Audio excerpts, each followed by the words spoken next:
देखिए ड्रैगन की आंखों का कांटा। और यह सवाल हम इसीलिए उठा रहे हैं क्योंकि यह बहुत महत्वपूर्ण है समझना। चीन की नीतियों के कट्टर विरोधी थे शिंजो अबे। क्या इसलिए ऐसा हुआ? चीनी दबदबे का खुलकर शिंजो अबे ने विरोध किया। क्या इसलिए ऐसा हुआ? शिंजो ने क्वाड को बनाकर चीन पर पहली चोट की थी। क्या इसलिए ऐसा हुआ? शिंजो के क्वाड के गठन को चीन ने एक बहुत बड़ा षड्यंत्र करार दे दिया था। और क्या षड्यंत्रकर्ता के तौर पर शिंजो अबे को जो देखता था उसने अपने सामने से अपनी बाधा को साफ कर दिया। ताइवान के साथ शिंजो खुलकर खड़े होने के लिए तैयार थे। क्या इसलिए चाइना की आंखों में खटक रहे थे? ताइवान के साथ शिंजो खुलकर खड़े हुए थे और ताइवान में चीन की एंट्री का जापान ने खुलकर विरोध किया था। क्या इसलिए चीन की आंखों में, ड्रैगन की आंखों में वो लगातार खटक रहे थे और ड्रैगन ने अपनी राह का कांटा दूर कर दिया? जापान के ही एक व्यक्ति को अपनी तरफ मिला लिया, बरगला लिया और उसके हाथों में थमा दी बंदूक, उसको ट्रेनिंग दे दी और मौका आज उस हत्यारे को मिल गया। क्या ये ड्रैगन की करतूत है? ये बार बार हम समझना चाह रहे हैं। क्या वर्ल्ड फ्रेटर्निटी भी इस पर चर्चा कर रही होगी प्रत्यक्ष या परोक्ष रूप से? पांडा साहब, ये बहुत बड़ा सवाल है। मैं आपसे जानना चाहता हूं, क्या वर्ल्ड ओवर भी इस बात को लेकर यह चर्चा हो रही होगी? कौन हो सकता है? क्योंकि सिर्फ किसी से गुस्सा होने पर क्या अपने राष्ट्राध्यक्ष रहे व्यक्ति को, लॉन्गेस्ट सर्विंग पीएम जो रहा हो, उसको गोली मार देगा कोई? और वो भी जापान जैसे शांति प्रिय देश में? पांडा साहब, चाइना के ऊपर एक्चुअली मेन जो हमारा जो सस्पिशन है वो तो सही रहे, लेकिन अभी एक ही दिन में ये कंक्लूजन में आना ये मेरे हिसाब से ये गलत होगा। अभी जापानी सिक्योरिटी फोर्सेस, उनका जो इन्वेस्टिगेटिंग एजेंसीज, वो सारे उसको जानकारी करेंगे।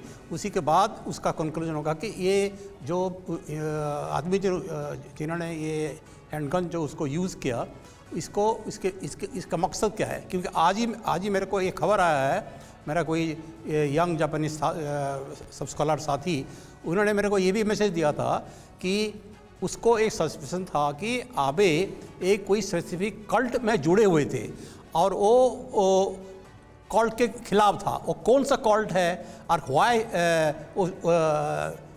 That man was agree with him, वो this are all side effect. Confirmation अभी नहीं हुआ है, तो इस तरह का काफ़ी इन्फॉर्मेशन अभी आएगा।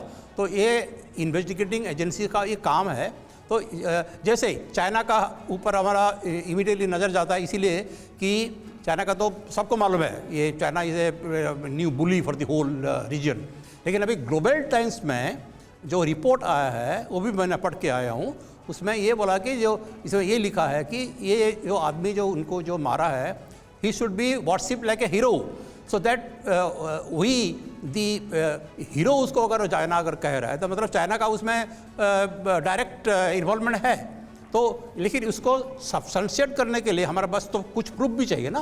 पांडा साहब बहुत बड़ी बात कह रहे हैं कि सीधे सीधे इशारा उसी तरफ जा रहा है, लेकिन इसको सब्सटेंशिएट करने के लिए हाथों में पुख्ता सबूत चाहिए। और जाहिर है अगर कोविड-19 के मामले में आज तक सबूत नहीं मिले तो चाइना को बहुत अच्छे से पता है कि सबूत कैसे मिटाए जाते हैं। लेकिन पीके घोष साहब, ये जो बातें आ रही हैं, जो दीगर बातें आ रही हैं, जैसे किसी कल्ट से जुड़े होने की बातें आ रही हैं और कहा जा रहा है कि वो उसे पसंद नहीं था, क्या ये थ्योरीज साथ में इसलिए गढ़ी जा रही होंगी कि जैसे कोविड-19 के समय मल्टीपल थ्योरीज फ्लोट कर दी गई थी ताकि जो मेन थ्योरी है उसके अलॉन्ग साइड बहुत सारी थ्योरीज हो और वो भी चलती जाए? क्या ऐसा ही कुछ इस मामले में भी हो सकता है?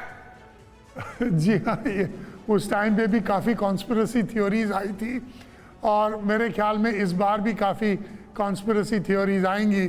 लेकिन जैसे पांडा साहब ने कहा कि मेरे ख्याल में ये इन्वेस्टिगेटिंग एजेंसीज का काम होगा कि ये इसके पीछे कौन है ये पता करना। लेकिन अभी जो मतलब इनिशियल रिएक्शन है, और जैसे आपने कहा कि ग्लोबल टाइम्स को कैसे ऐसे पता चला, और अगर आप ट्विटर देखें, चाइनीज़ लोग जो ट्विटर में वो कह रहे हैं उसको हीरो मान रहे हैं, ये सब एक शंका पैदा करता। और इतना ही नहीं सर, सबसे पहले न्यूज ब्रेक की है चाइनीज मीडिया ने।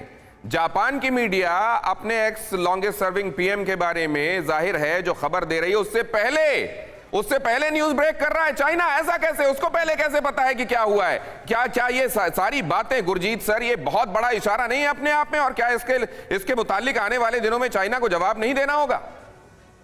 जी जरूर देना होगा, लेकिन जो ये बात हुई कल्ट के बारे में, ये जो कल्ट नहीं है, ये एक निप्पॉन काइगी, इसको जापान कॉन्फ्रेंस कहते हैं, वो शिंटो रिलीजन को प्रमोट करता है। पहले वो निप्पॉन और ममोरू काई था, मतलब टू प्रोटेक्ट जापान ग्रुप, वो फिर मर्ज होके अब आजकल उसको निप्पॉन काइगी जापान कॉन्फ्रेंस कहा जाता है। वो शिंटो रिलीजन को प्रमोट करता है, लेकिन इसका कोई पॉलिटिक्स से लेना देना नहीं है। हालांकि उसके जरिए से कई पॉलिटिकल लीडर्स जुड़ गए थे, तो लेकिन मेरे को तो लगता है ये आदमी 3 साल तक स्लीपर था। अब किसने उसको जगाया और किसने उसको अपना हथियार बनाया, यही हमें आगे जाके देखना है। इसको जगाया किसने, इसको भड़काया किसने और किसने इसको अपना हथियार बना लिया, यही आने वाले दिनों में देखना है। एक कंक्लूसिव रिमार्क आपसे चाहूंगा सर, ब्रजेश सर, चलने के पहले, जब ये मसला चाइना से रिलेटेड हो, जाहिर है जापान से बाहर तक जाकर इन्वेस्टिगेट करना होगा और चाइना बहुत अच्छे से चीजों की लीपापोती करना जानता है। आने वाले दिनों में सच्चाई सामने आएगी, इस बात की कोई उम्मीद है आपको? 2 चीज़ मैं बताना चाहूँगा। पहला कि ये शिंजो एबे साहब थे, वो प्राइम मिनिस्टर रह चुके थे, लेकिन ज़्यादा महत्वपूर्ण बात यह है कि वो प्राइम मिनिस्टर फिर भी बन सकते थे, आ सकते थे, तो खटकता था। और उनकी तबीयत में सुधार भी होने लगा था जी। दूसरा विषय ये है कि ये बहुत ही बड़ा सिक्योरिटी फेलियर है।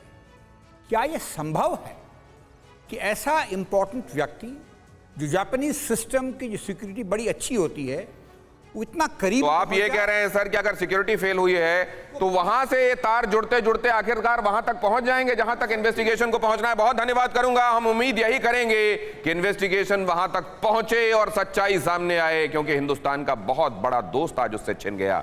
शिंजो आबे जी के लिए हमारी हृदय से श्रद्धांजलि। आप सभी मेहमानों का बहुत धन्यवाद हमारे साथ इस चर्चा में जुड़ने के लिए।